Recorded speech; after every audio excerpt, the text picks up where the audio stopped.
The first topic that I'm going to talk about that in this video is the virtual network function or VNF. What is a VNF? A VNF or a virtual network function, as its name implies, is the virtual or software version of a network function, and it typically runs on a hypervisor as a VM.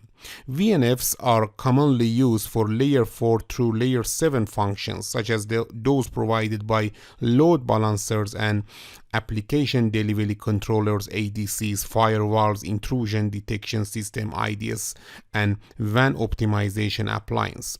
However, they are not limited to layer 4 through layer 7 functions. They can also perform lower level layer 2 and layer 3 functions, such as those provided by routers and switches. Some example of Cisco VNFs include the following: Cisco Cloud Service Router 1000V or CSR 1000V, Cisco Cloud Service Platform 2100 or CSP 2100, Cisco Integrated Service Virtual Router or ISRV, Cisco Next Generation Firewall Virtual Appliance or NGFWV, and Cisco Adaptive Security Virtual Appliance ASAV. As you can see here, we have a physical server and a hypervisor, and include, for example, virtual switch, and in this VM we have a virtual network function, for example Cisco CSR 1000V. This is the virtual or software version of the for example a cloud router or a cloud service device. And also for example about the Cisco Adaptive Security Virtual Appliance, this is the software or image version or the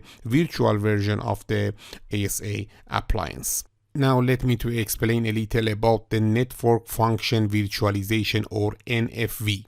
Network Functions Virtualization or NFV is an architectural framework created by the European Telecommunication Standard Institute or ETSI that define standards to decouple network functions from proprietary hardware-based appliances and have them run in software on standard x86 servers. It also defines how to manage and orchestrate the network functions. Network functions or NF refer to the function performed by a physical appliance such as firewall or a router function. We will learn more than this about it in this video. Some of the benefits of NFV or network function virtualization are similar to the benefits of server virtualization and cloud environment. For example, let me to explain a little about the benefits of the NFV. Reduce capital expenditure or CapEx and operational expenditure or OpEx through reduced equipment cost and efficiencies in space, power, and cooling. Faster time to market or TTM because VMs and containers are easier to deploy than hardware. Improved return on investment or ROI from new services.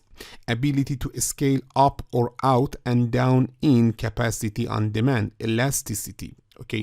Openness to the virtual appliance market and pure software networking vendors.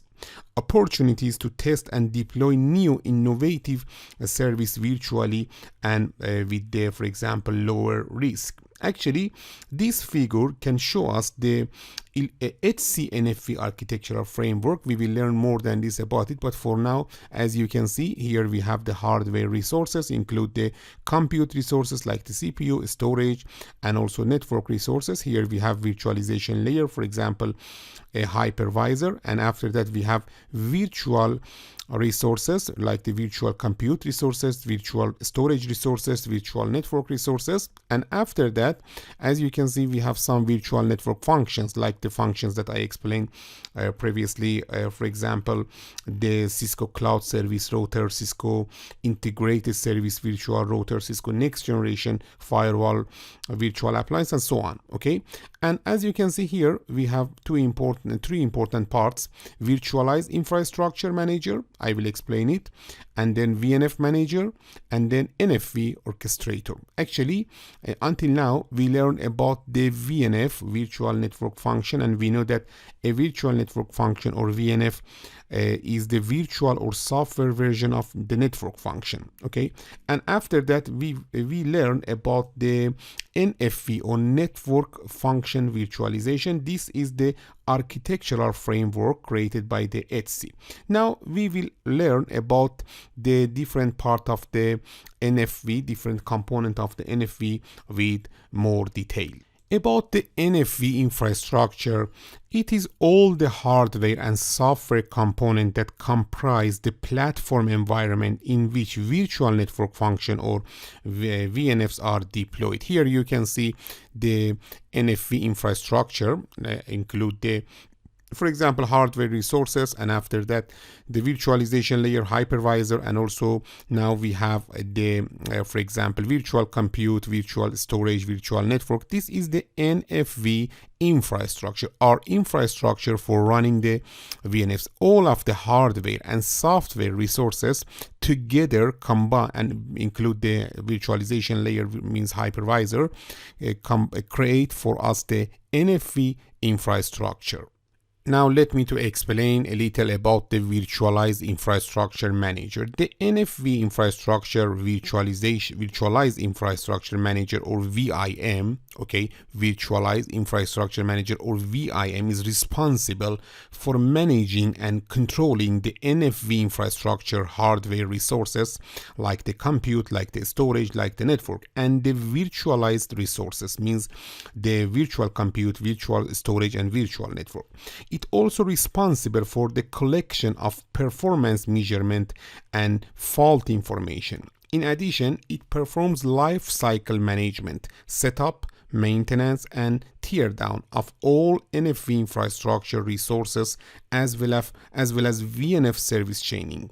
Service chaining refers to chaining VNFs together to provide an NFV or network functions virtualization service or solution, as illustrated in this figure.